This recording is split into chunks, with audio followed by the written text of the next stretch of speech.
All right, just doing a sound check to make sure everyone hears me. Yes. All right, cool. So my name is JP. I'm one of the owner at Minimaliste Tiny Houses. So we're super excited to be here today. It's been a while since we joined the conference.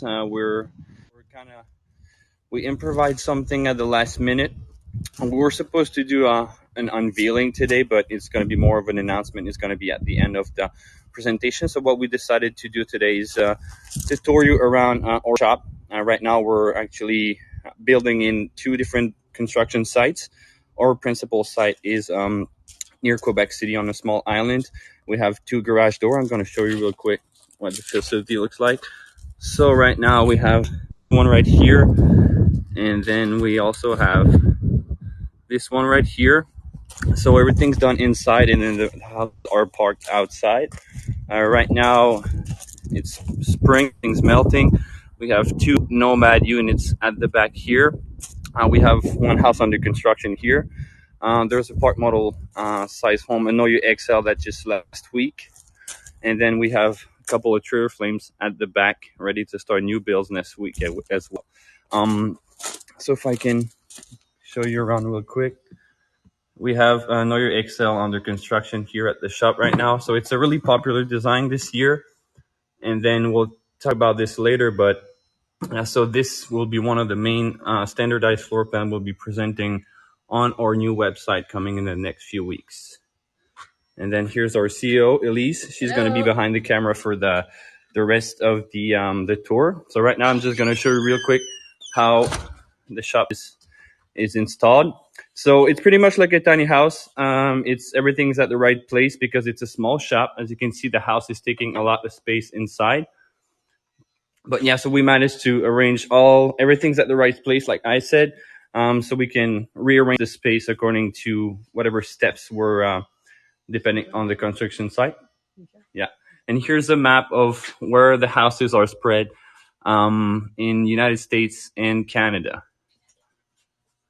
And then we have a card there from France because we have a lot of employees coming from France at Minimaliste, and we're really proud to have them in our team. So upstairs, here's the paint shop. Everything is stained and painted upstairs. Then we have some more storage on top of it. There's an office right there for 2 or 3 people. Up there is where the design team is operating, sales, marketing.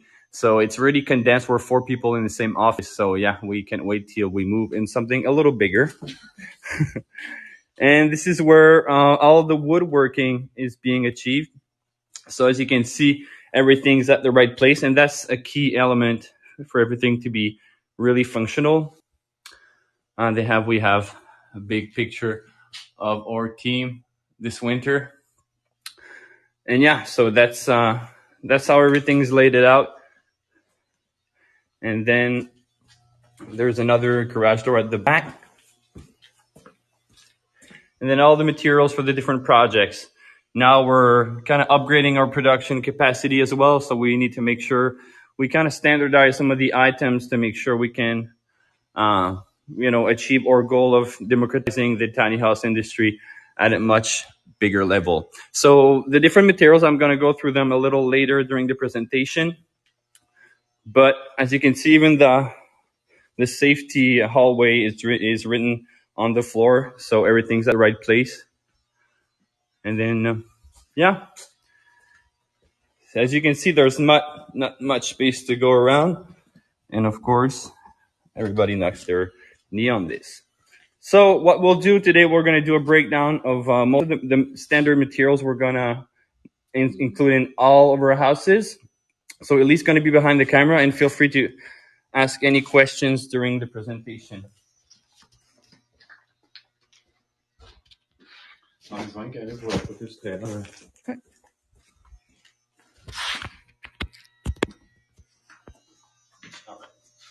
So everything starts with the foundation of the tiny house, which is the trailer. That is something I would not recommend, even if you're doing a DIY build. Don't repurpose a trailer that was not meant for that. We only work with trailers that are built as per spec, especially made for our tiny houses. This will be the foundation of your house. So don't be cheap on that. You can reduce costs on different materials, but I strongly recommend you go with a trailer that is built for this purpose. So the way it's being assembled at the house, the trailers are coming, and then we start with the floor structure. We only build with structural insulated panels here at Minimaliste, whether it's for the floor, the walls, and the roofing. So what's going to happen, we're going to provide a first layer that will prevent humidity to go underneath the house. And after that, we're going to apply the first layer of floor, which is a SIP panel. That one is fixed throughout the whole trailer belt with structural screws. And after that, we assemble the walls on it.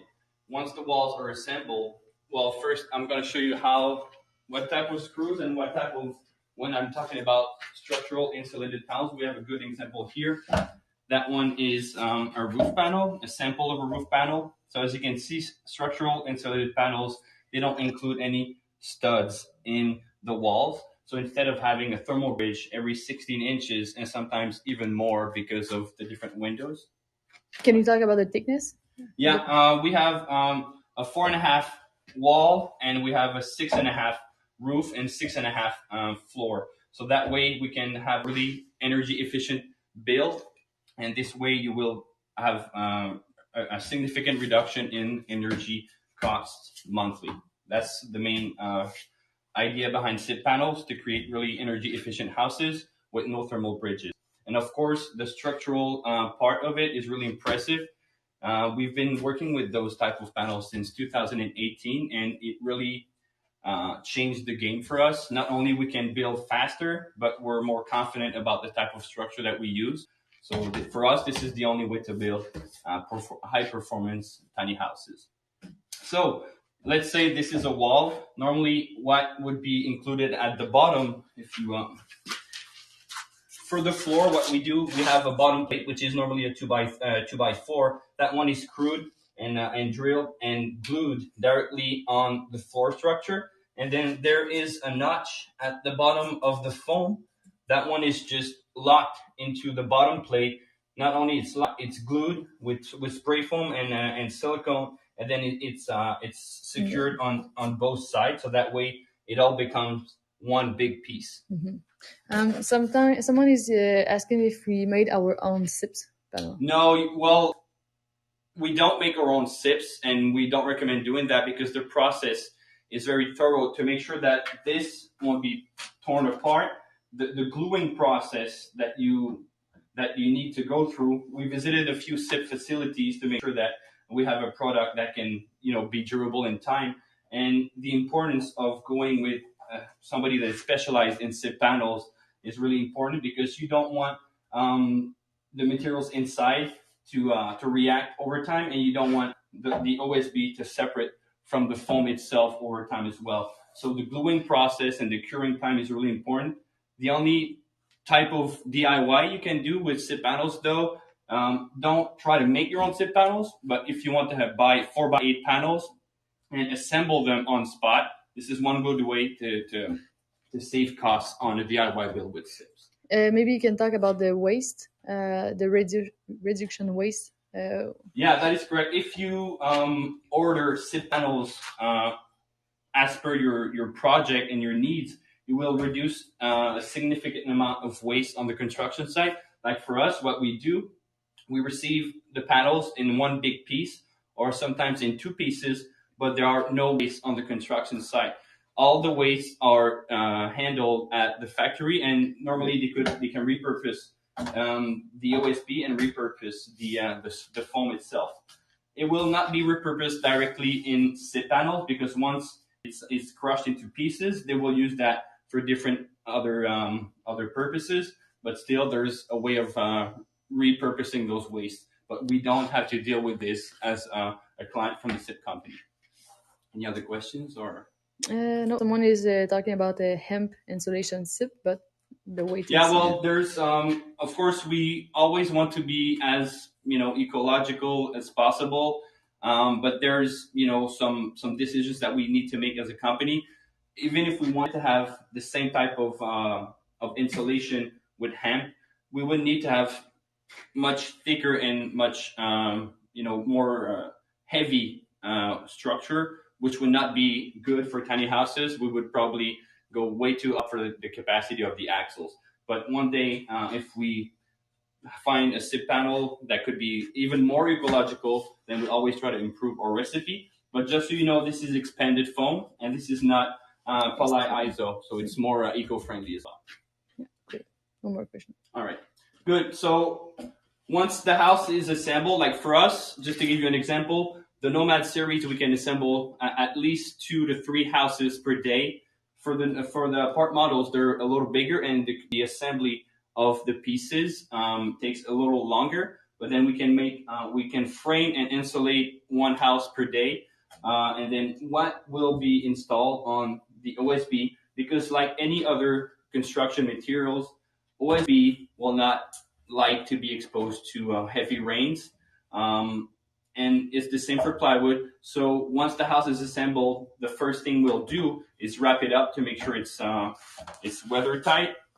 So what we use mostly on our houses is a type of house wrap, but again, this is from Rotoblast. This is an Italian company that is doing really specialized items for construction. For example, this membrane will not dry, it will not shrink, it will not tear apart. So it's a house wrap, but it's a house wrap that is meant to last. And also this is one that will handle really high temperatures, because when you're using regular house wrap like Tyvek, it's fine most of the time, but if you're if it's exposed to sun for too long, it's going to dry and it's going to lose its properties. So most of the time, what we will include on our houses is that type of membrane. So it's a self-sticking membrane. You can actually not tear it apart. It's really sturdy and it protects from rain. But this is not a type of membrane that will go on a roof, just because that one will be waterproof, but not watertight. Exactly. So water will drip and it will breathe, because normally you want your house to breathe. But this will not let the water in, but if it's installed this way and you let water sit on it, it's going to absorb the water. So the main property is definitely for walls, and don't use that on a roof. There is another material. I'm going to go real quick.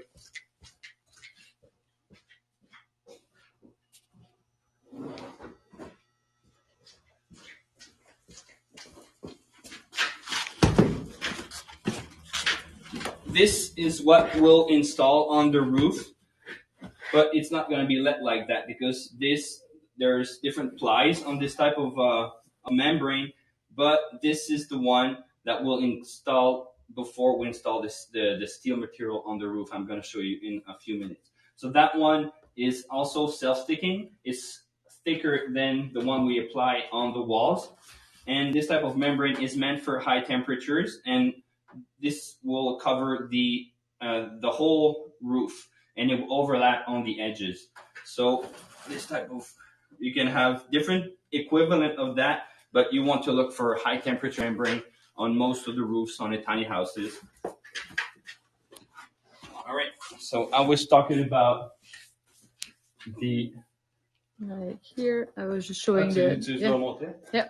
All right, so as you can see up here, I don't know if you can have a good look, but it overlaps just to make sure that when we're going to be installing the fascia piece on it, you want to have at least a 2 to 3 inches overlap on the ridge.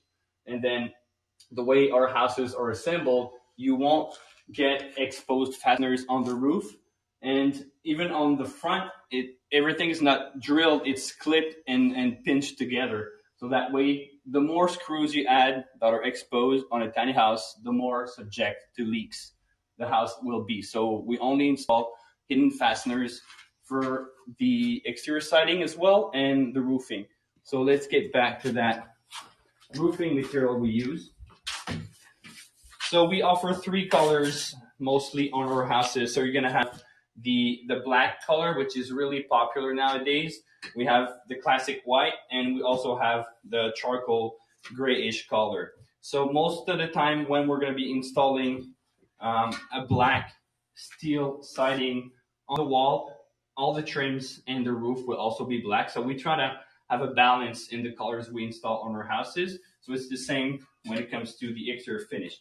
So the advantage is when you install them, you will you will drill. They're called pancakes. So those are large size screws. You drill. You don't need to drill in all the holes, but then it's drill on the roof, and after that, the other side is clipped on it, so it's gonna hide all the fasteners. And at the end, the last piece of siding is clipped and pinched on the fascia, so that way everything is coming into one solid piece, and there's not gonna be any leaks. So this is what we use for, like I said, the steel siding. I don't know if you can just show Yep. a little bit how it's installed. Yeah. So if you have a good look, this is the exact type of siding. And we have some special trims around the windows because that house is a mix of wood and steel. So you don't treat wood like you would with steel, because steel can be installed directly on the membrane. You saw the high temperature membrane. And if this is a good example where you should never put a regular house wrap underneath black metal. It's going to be dried within actually one season. And here you have the cedar. So when you work with natural wood, you need to have an air gap between the SIP structure that you saw earlier and the wood itself. So you want to have an air gap all the way up to the highest point of where the cedar is installed. So for this reason, we this siding is installed directly on the SIP panel. Then we install furring strips every 16 inches, on which we will install at first a rodent prevention trim. I don't know if you see it underneath, but there is a ventilated trim underneath that will let the air go, but not the bugs and not the rodents. And after that, we have a starting trim, which is this one, and then we start installing the siding on it. So you want to have the wood breathing from the bottom, and then on top of the windows, there is also the same type of trim, of ventilated trim. So that way, even on top of the windows, the air can go and pass through. So this is a reason why using the proper membrane is really important, and also leaving that air gap when you're working with wood installed in a tiny house or regular house as well. Y a-t-il des questions, Luna? Non, c'est une question de caméra qu'il y avait. Okay. All right. So for the exterior siding, I was talking about the steel siding, which is one of the options. Another option that we have. Oh, hold on. We have a question about how do we vent the roof? The roof is not to be vented because we don't have trusses. When you have trusses, what you want to have is to have the same temperature in the attic as the one that is outside, because the insulation will prevent all the hot air, the air inside your house, to leave your house and be a waste of electricity and lose it in the attic, because the attic should be at the same temperature as the outside. So normally you have some ventilation all the way around the roof, and then the air will go in the attic. The way the house is built with SIP panels, it's a sandwich foam that doesn't need any ventilation. That's also one good way to reduce the height of the home, because when you have an empty air gap that is not used, this is some lost space inside the house. And maybe talk about the vapor barrier. I don't know if it's well, the vapor barrier, normally when you would be working with a regular stick frame tiny house, you would have some 2x6s or 2x4s every 16 inches. And on the exterior, you need to have a material to not only let the air go in like a house wrap, but you need to have a material to cut the thermal bridge. Same thing for the inside. And from the inside, you would need to have a vapor barrier. This type of wall needs to be really built according to the climate where it's going to be installed, because if you don't have a proper wall cut, then you might have some condensation that will happen in the wall because it's breathing like SIP panels. So this way you really need to have the proper wall cut. But with the SIP panels, you don't need to have any air exchange between the outside and the inside. So considering the house is really airtight, I'm going to skip directly to how do you have your tiny house breathe, because when it's really airtight, you really need to have a good air exchange. And we install a pair of those in all of our port models. This model is from Bloberg. It's a heat recovery air exchanger.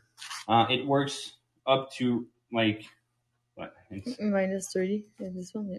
Yeah, so minus 30, let's say minus 22 Fahrenheit for people in the United States. So it can cover a large spectrum of places where it can be installed. And then if it gets colder than that, probably in Alaska, then it's not going to stop working, but the heat recovery will not be sufficient enough. So you might have the air coming in a little colder than it should, but then that's for the time of the year that it's below minus 30. So it's not happening a lot. But this is actually the one that is the most suitable for winter use in all of the companies we've been working with. And as of now, we have some good feedback on those little machines. They come from Germany, and it's a really specialized company. And when you get something specialized in the tiny house industry, there's always a good reason for that. And then you have the front panel from the inside of the house. This is what it would look like. You can control it on the side. There's 3 different levels of speed, but you can also control it with your phone. So if you have a house that is more divided, those can they can work in pair, or they can work on their own. What I mean by that is when one pushes the air out and another one will take the fresh air in. But if they work in single mode, they will alternate their cycle to push and pull the air outside and inside the house. Proper air exchange is definitely the key. There's a lot of stories of people getting mold in their tiny houses, and most of the time it's because not only the wall composition is not made for a tiny house, there's a lack in ventilation as well. This will result it's inevitable to have some mold over time. And mold will not appear on the first year. Most of the time it will take at least a couple of years. And but yeah, that's when the horror stories can come in. So let's get back to the siding. What we use when we use wood on the exterior, the only wood we include is cedar because of its properties to resist mold, and also bugs don't really like to chew on this. Actually, there's something in cedar that bugs don't like, so they don't really eat that type of wood. So the way it's installed, that one is a tongue and groove, as you can see. And we use stainless staples for the outside, just to make sure that over time, anything that is exposed will either rust or malfunction over time. So we want to use the proper materials. And then when they're butt joined together, they're cut at a 22 or 30 degrees angle, and then they just close like this. The big advantage of this type of wood, it's really durable, but then if you don't leave it natural and you stain it, you need to have maintenance at 3 to 5, or at every 3 to 5 years, depending on the darkness of the color you chose. So if you want to have no maintenance, we really suggest to have either vertical steel, or we have another material that we install a lot on the Nomad unit. It's a wood grain imitation, but it's a steel siding that imitates wood. There's different color tones. This one is getting a lot popular because of the no maintenance it provides. A lot of people, they don't want to restain the house every 3 to 5 years. Any questions? Yes, but about the air changer, someone is asking if it can be easily added after the build. Yes, that's one of the advantages. That one is ductless, so you don't have to run ducts in the whole the house because you would lose space, and sometimes it's really tricky to pass those ducts. So for example, if your house is lacking air exchange or your basement, you can have this one. You drill a 7 inches hole directly in the wall, and you can plug it 120 inside directly in a regular outlet. So that one is really fantastic to add after the build as well. Did you change from the Lunas air changer? Yes, that is correct. Those are two really good products. Yeah. The only reason why we made the change is for two different reasons. The first one is the lower temperature that the Vento from Bloberg can handle, and the other reason is The cap. It's right there. yeah. And this is a small detail, but depending on where you're living, look at the shape of this and look how well protected it is from rain. When we were working with the Lunas, the big disadvantage was instead of this type of cap, we had sort of a big round, grill. So if you have some rain and a little bit of wind, you could get some water coming in. Of course, it's always installed in a slight angle so that humidity and any water could drop in. But it was simply too exposed to the elements. When we saw this, we thought it was really clever, and we thought it was more adapted for our type of climate. And there's one question about the trailer attached, but we can answer it later. Okay, perfect. Great. So I was talking about the steel, the cedar, and the other type of siding that we can include for the outside, the wood grain imitation. Like if you really want to have a good look at it, you can look on the Nomad website, the Nomad model on our website. All of the siding is all steel, so you have a good understanding of what I refer to when I'm talking about the wood grain imitation. Yeah. Let's get to the inside of the house. There are some elements that we include in all of our standardized models. And when I'm talking about standardized, all the items that I listed right now, you would get those if you purchase a standard model. You can still decide the color, and then the base materials. There's always a good reason why we use that. Sometimes people, they want to have different materials. Of course, we're open to some ideas, but mostly there's always a good reason, and there's some properties that are, there are some specifications that are proper to the materials that we use. And yeah, so I'm going to start with what is the base ingredient of our interior siding. So this, what you see like that, is what will be the equivalent of sheetrock, gypsum, or shiplap, whatever material that normally people would put inside a house. For us, we work with a really special product that is some engineered wood with a patented groove that is similar to what you see on flooring. And the reason for that, maybe you can attach it together. So. And show how they. Yeah. So those. Let's get back to when we started, what we used, because this could be replaced by tongue and groove pine, jointed pine. Jointed pine is what we used for the first 5 years, around that. We used some jointed pine. It was really nice. It's a nice material to work with. The big disadvantage is that over time, natural wood will react to temperature changes, humidity changes. So you might see some little gaps because wood is natural and wood will be living its own life even when it's cut. So it will absorb, and sometimes it retracts and it shrinks with humidity or temperature because of the humidity it contains. With this type of engineered wood, you have some Russian plywood, and then the last layer is birch. No, it's a Russian plywood, the whole. Okay, so it's Russian plywood all the way through, and then you don't see any knots. Another big disadvantage of jointed pine is that it will bleed at least once in its lifetime, even though you apply tons of layers of paint. It's gonna bleed at some point.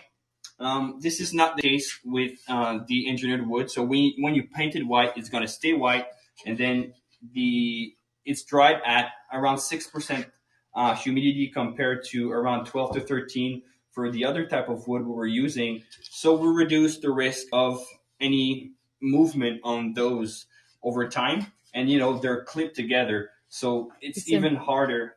It's impossible to split them apart. There's no way those can be torn apart. and it's really sturdy. And with the thickness, we don't gain a lot of weight compared to the 1/2 inch jointed pine that we use. This one is 3/8 inches, and yeah, so it's really sturdy. And this is what comes standard with a minimalist tiny house. For the ceiling is an area where most people, they will not want. Well, sometimes if people take their ceiling white, it's going to be the engineered wood. If you want a stained ceiling, we have a natural wood. That one, the gaps that you might see in it is kind of part of what the people want in terms of look. So this is some stained pine. That one is 3/4 of an inch. It's also a tongue and groove, but that one is not a V joint like the cedar. It's a flat joint. And when they're assembled, they really give that, not the barn look impression, but this is where you get that wood accent in all of our houses. And yeah, so they're assembled together. They're stapled as well on the ceiling. And I was talking about the furring strip that we installed when we installed wood.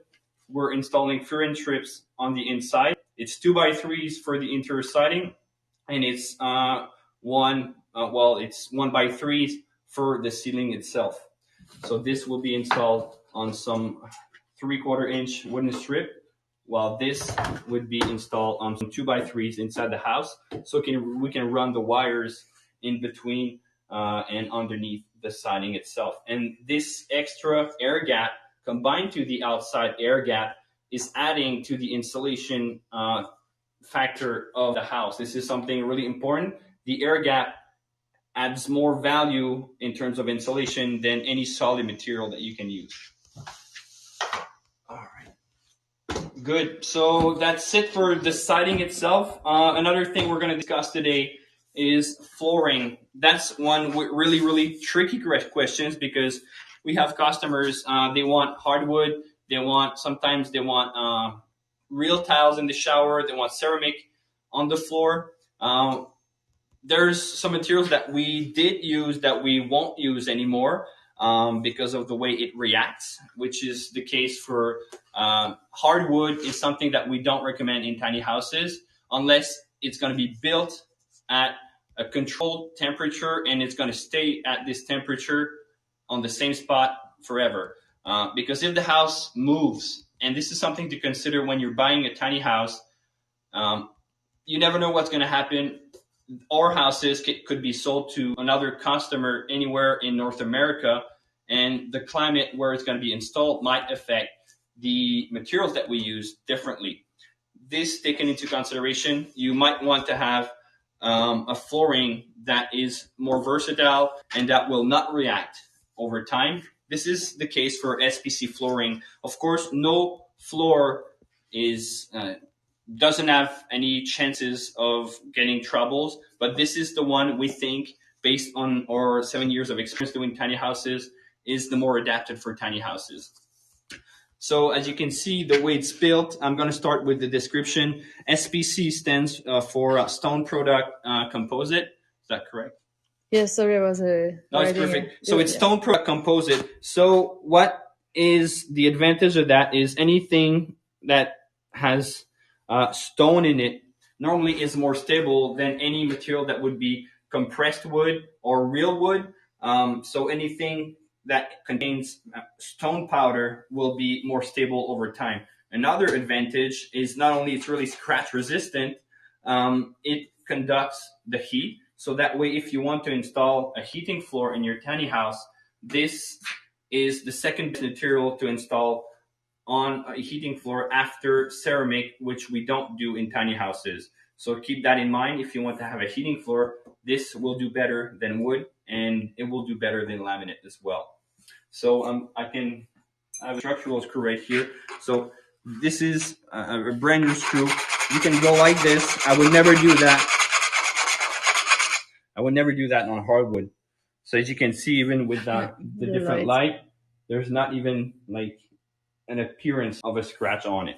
So it's really impressive, and those are good also if people have dogs and cats, which is a case a lot of the time for our tiny house clients.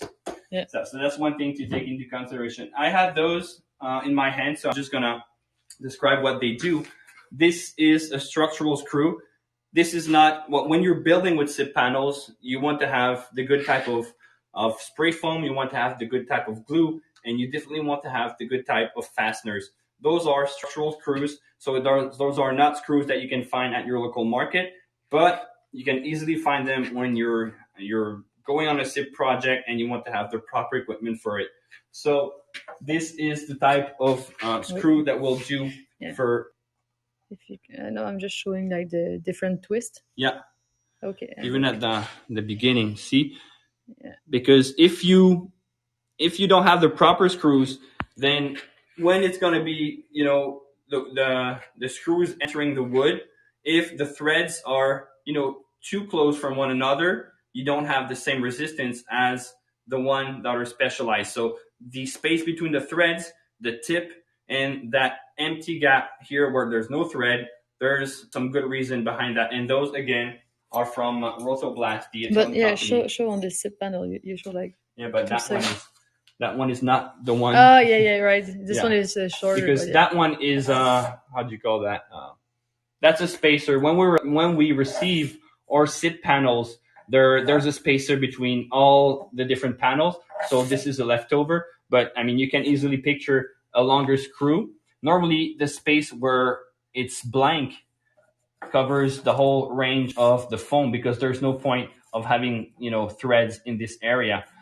So there's a specific type of screw for the different type of thickness, and then the ones we include to fix the house all from underneath. They're a lot less longer, but a lot less thicker. A lot more thicker. Yeah. It's basically just a nail. Yeah. And yeah, so since we're in the small details like that, and yeah, I'm going to take the time since I have like some materials in my hand. When they disappeared.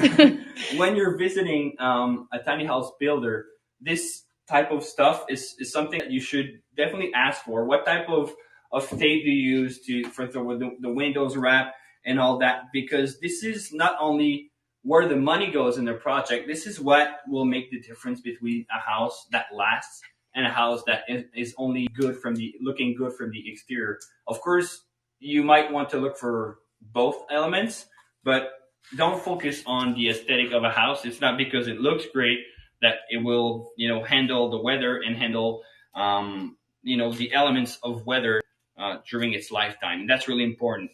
Getting back to materials, again, you might see a lot of red tape on the outside. A red tape is good to put on a screw or a nail that is exposed or stapled from the outside, but it's not something that you should use to insulate or to seal the surroundings of the windows. So let's say we're actually installing a window. This membrane, the one that I sent you, the house wrap, the really high temperature resistant house wrap, that one is flipped when you install it on the walls. It's flipped from the inside of the windows to cover all the inside, and after that, the corners and the bottom are all sealed with this type of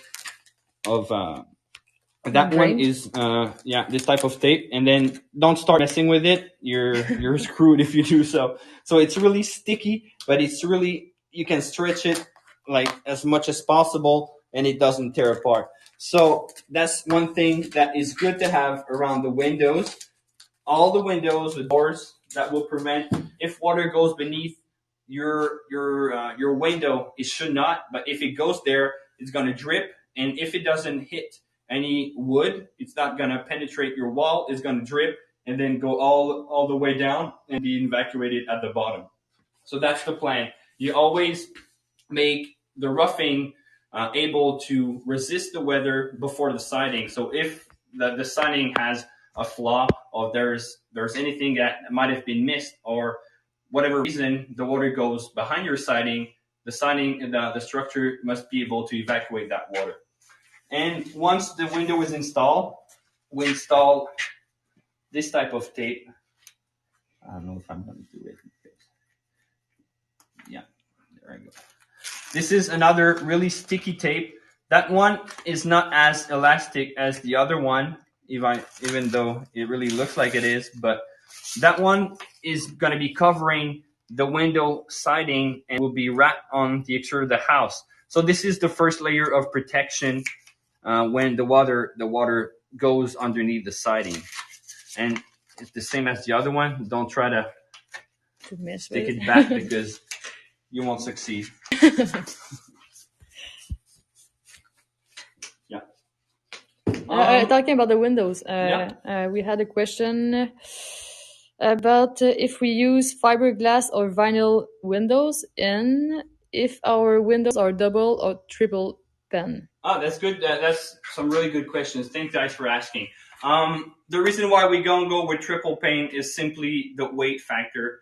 All the minimalist models, they come with a lot of windows, and then there is not enough benefit to get triple pane considering the energy efficiency of our houses. So double pane combined with the way we build our houses is more than enough for a tiny house to be really airtight and really performant. Regarding the windows, we have a lot of people asking for fiberglass. Again, weight of fiberglass is why we don't use it.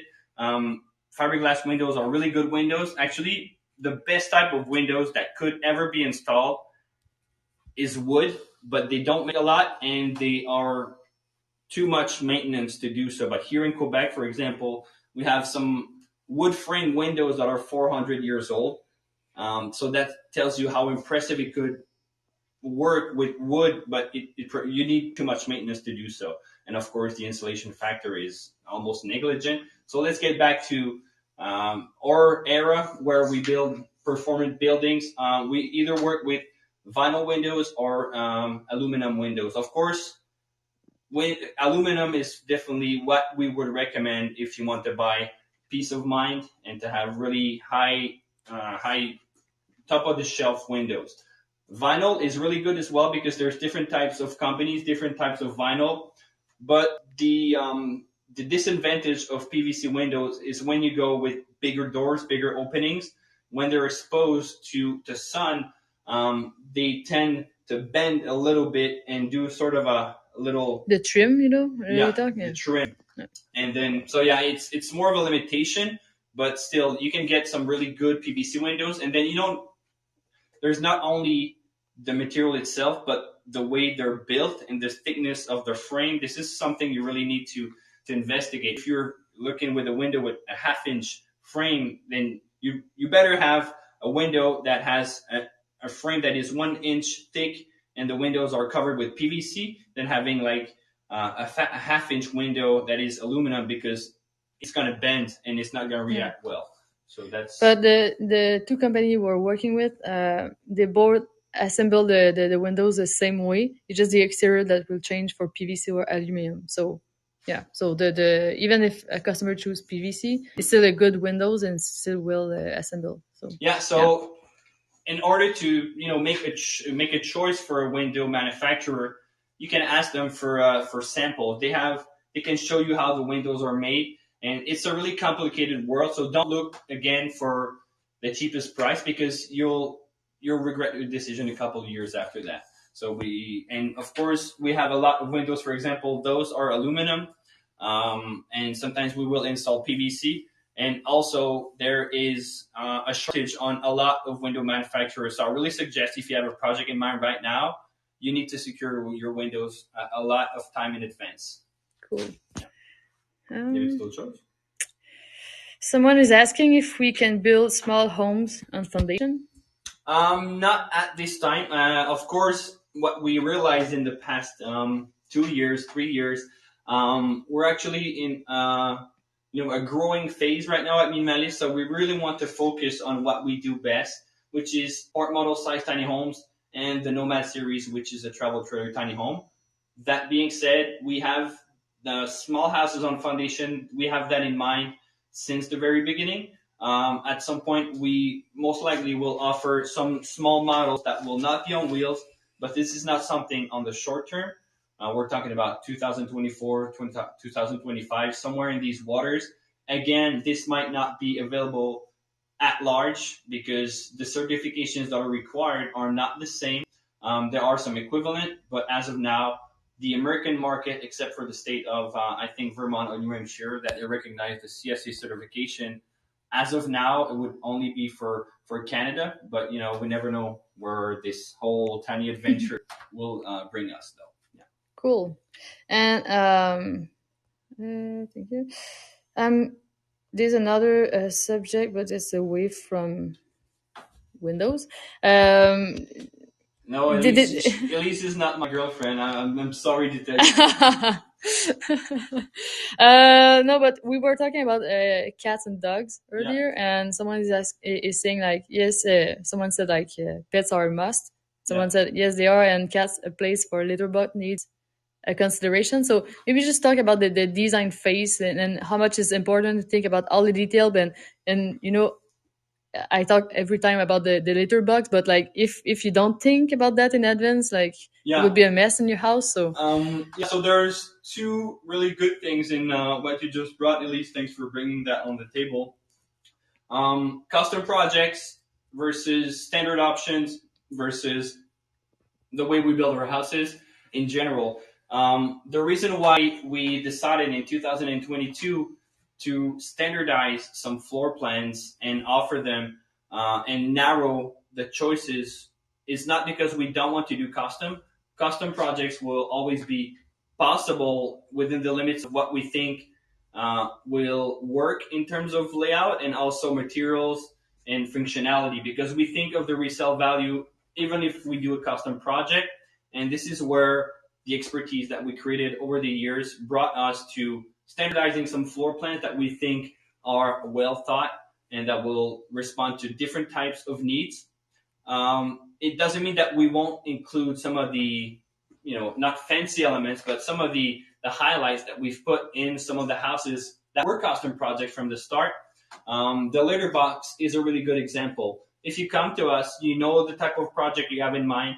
And of course, I'm not talking about rental projects, because when you approach a project doing rentals, you don't have the same needs as someone doing full time. So right now, we're going to focus on people that are going tiny full time, which is the case for I think most of the crowd we have today. The litter box thing, it really evolved over time because we really want to have something to adapt customers that have pets, especially cats, because they don't go outside to make their things.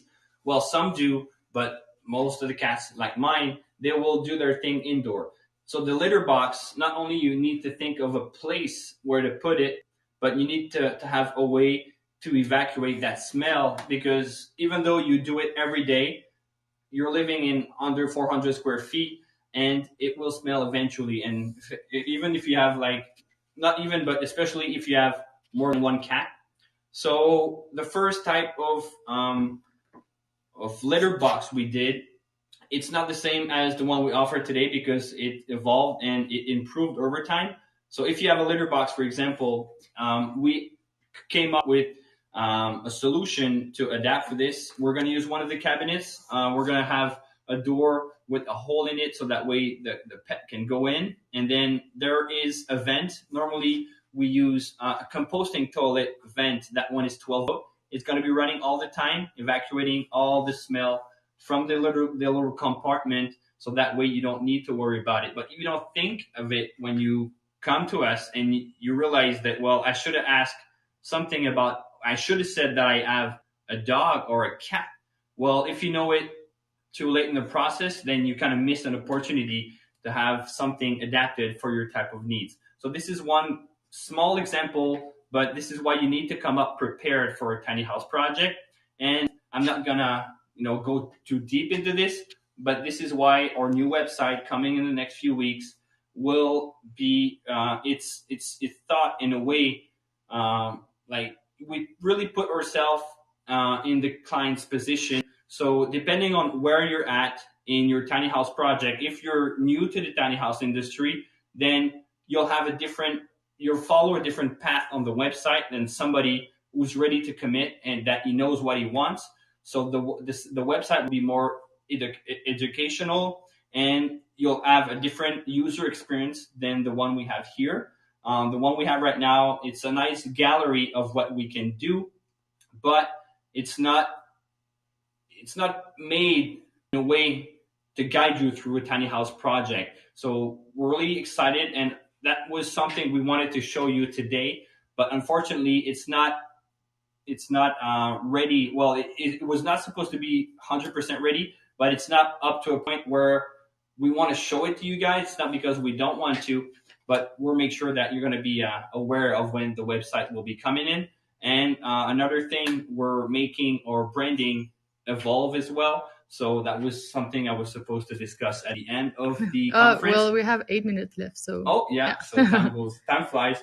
Yeah, so a lot of stuff is coming, which is why unfortunately we were not 100% prepared today. But I really hope you enjoyed what we discussed. It went a little more technical because seeing a finished product of our houses, this is something you can do a lot, but having the time to discuss the technical aspects and ask questions that are more technical, I think that was the main goal today. Yeah, and there's one asking if one model will be 8.5 feet wide, or if all our model will be 10 feet wide. So that's a really good question. So I'm gonna take this question and probably do a lot of stuff around it.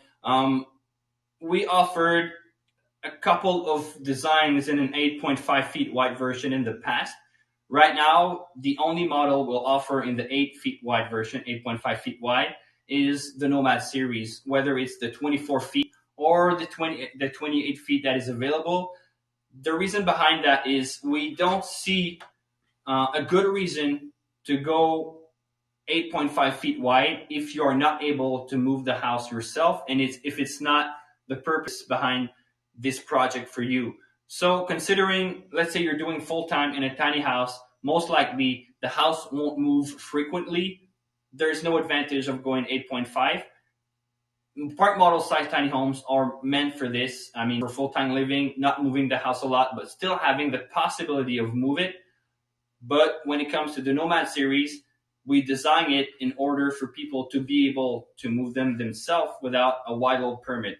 Because take that in mind, if you have a 38 feet wide house that is 8.5 feet wide, there's no way you're going to be able to pull it with a truck unless you purchase a truck that is worth more than the tiny house itself. So when you really think of the amount of time you'll be spending on the road, it doesn't really make sense to go 8.5 unless you go really smaller, and unless the purpose of the house is more of an off-grid camp or a home away from home, or something that you might use partly, or something that you will need to move on your own. So that's Someone is asking about what are our certifications.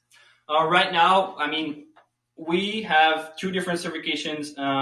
We still are on the RVIA list, and then right now, most of our houses, not to say all of our houses, are certified by NOAA and OAH, which is a third-party certification organization. They will stamp our houses as per the NSI A119.5 standard for part models and the NFPA 1192 for travel trailers. They will certify with the same standards as RVIA, but they are way more thorough on the inspection process. All the part models, they need 5 stages, 5 inspection at 5 different stages of the build. And for the Nomad series, it's pretty much the same. The difference is compared to RVIA that would do a site visit 3 to 4 times a year, but you would purchase the seals in advance. NOAA won't release a seal unless they know that the house passed the inspection. Is it a inspection that has a video of it? Yeah, exactly. So you need the video, and the house will also come with, that's not related to NOAA though, but all of our houses, they come with a 360 view of the structure of the bare bones of the house with the electrical and the plumbing. So that way, any time in the lifetime of the house, you want to have a look and to know if you can, put something on the wall. You have a picture of the house with the open walls. Someone is asking about CSA. Yeah, CSA is something that we will probably get in the following years, depending on how the market evolves in Canada. Because right now, we don't have problem selling with the NOAA certification, but we have a lot of clients in the Ontario area that they need the CSA. But sometimes when we talk to the bank or the financing company or the insurance company or the place where the house will be installed, they're not always familiar with NOAA. But when they compare the standards and the type of certifications, sometimes they will accept a project that is NOAA certified. But NOAA is new to the market, while CSA is really an old certification agency. So either we're going to get the CSA, which is it's going to be required if we do some houses that are not on wheels. But right now, we're more leaning towards NOAA. And if we do the CSA for part models, it's going to be in the midterm, and it's going to be for standardized models, because you cannot do custom with CSA, which is the case with NOAA, though. Someone's asking if we build to Florida code and if we ship there. So we do ship to Florida, but for the code, we have an RV code. So it's a part model certification. You need to come up with that from the start, and you say, well, this is a part model, so this is not a house that will fall under the HUD. So this is something to consider. But sometimes, like the state of Vermont, they can have equivalent certification depending on the product. So some states are more open-minded. Let's say you come with a tiny house that is not built as per code, but then if you say it's built with SIPs, it's built in a certain way, you might get your project approved. But this is something that is up to the customer to make in terms of research as well. We have 2 minutes left, so maybe a last question that has been asking a lot. Yeah. About in-flooring heating system and difference between electric and propane and different. All right, I'm going to do my best in 2 minutes. We've been using a lot of systems. We've been using the hydronic glycol system. That one we don't really recommend anymore. It's a really good system, but it's too big for tiny houses, and it's too much maintenance, and it's really expensive. Yes, because like most of our customers are living like remotely, so like getting a technician to do the annual maintenance, it's quite Mm-hmm. That is correct. So we discovered a product that is it's called True Heat. It's a heating tape. It's really similar to Gold Heat. I think there was a presentation by a guy. We looked at the product. It looks really nice. So it's really similar to that. And it's the first time we hear about the Gold Heat. We're going to have a look at it. We might be installing one in the future. We never know. We're going to compare products. But we won't use the classic electric wire. But the heating tape for True Heat is probably the most economical way and effective way to have a heating floor in a tiny house. Not the True Heat system itself, but a system that is more similar to that than similar to the wires and the hydronic floor. So a heating tape that is running on low voltage that you can screw into it or nail into it is something that is nice to have, because you never know what's going to happen. And if you mess up with hydronic floor, it's going to cost you your whole floor, the cabinets, everything. Been there, done that. Yeah. Cool.